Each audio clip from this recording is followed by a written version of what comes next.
ആകാശഭൂമികൾക്കിടയിലുള്ള സകല ചരാചരങ്ങളുടെയും സമാദരണീയരായ സ്നേഹസ്രോതസ്സാണ് റസൂലുള്ളാഹി. നേതൃമഹിമയുടെ അംഗീകാരമുദ്രയായി ലോകജനത അവിടത്തെ സയ്യിദുന എന്ന് അഭിസംബോധന ചെയ്യുന്നതുപോലും ഈ വിറളി പിടിപ്പുകാർക്ക് കടുത്ത ദഹനക്കേടാണ്. എന്ന് പറയാറുണ്ട്. സയ്യിദിന എന്ന് നമ്മൾ ചേർത്ത് കൊടുക്കരുത്. ഇയാൾ ഉറക്കം പെടുവോ സയ്യിദിന ചേർത്ത് കൊടുത്താൽ? അതോ ഇയാളെ വീട്ടിൽ പട്ടിണിയാവും സയ്യിദിന ചേർത്ത് കൊടുത്താൽ? അതോ ഇസ്ലാം ദീൻ എന്ന് പറഞ്ഞാൽ വീട്ടുവളപ്പിലെ കെട്ടിയിരിക്കുന്ന ആട്ടുംകുട്ടികളോ സയ്യിദിനാണ് ചേർത്ത് കൊടുത്താൽ? എന്ത് അധികാരത്തിലാണ് ഇയാൾ ഇത് പറയുന്നത്? ഏതൊരാളായിരുന്നാലും അവരംഗീകരിക്കുന്ന നേതാവിനെ കുറിച്ച് ആദരിക്കുകയും ബഹുമാനിക്കുകയും ചെയ്യുകയല്ലേ ചെയ്യുന്നത്?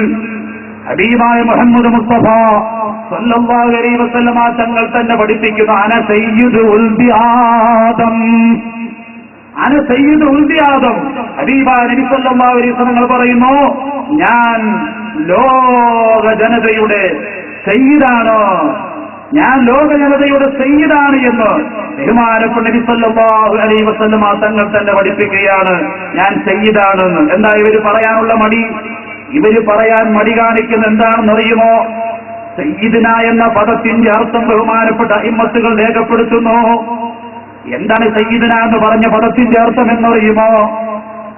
നബി സല്ലല്ലാഹു അലൈഹി വസല്ലമ തങ്ങൾ എല്ലാവിധ പ്രതിസന്ധി ഘട്ടത്തിലും, എല്ലാവിധ വിഷമഘട്ടത്തിലും, എല്ലാവിധ ബുദ്ധിമുട്ടിന്റെ ഘട്ടത്തിലും രക്ഷപ്പെടുത്തുവാനുള്ള ആള് ഹുവല്ലദീ യുഫ്സഉ ഇലൈഹി ഫിന്നവാഇദി വശദാഇദി.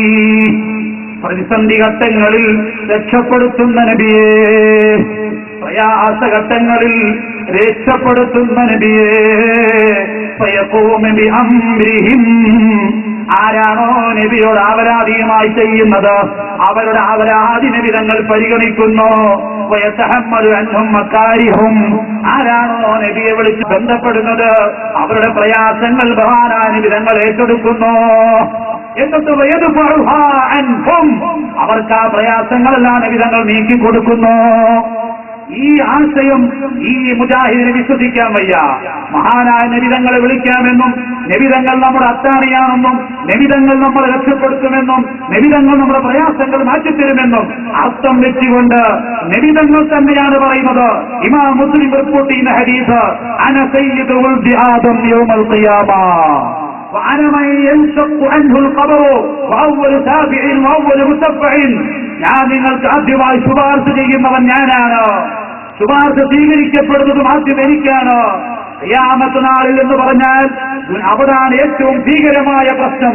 അതുകൊണ്ട് ഖിയാമത്ത് നാളിലും അതിൽ നിന്ന് ഈ ലോകത്തും സഹായിക്കുമെന്ന് ഇമാം നബവി റളിയല്ലാഹു അൻഹു വിശദീകരിക്കുന്നു.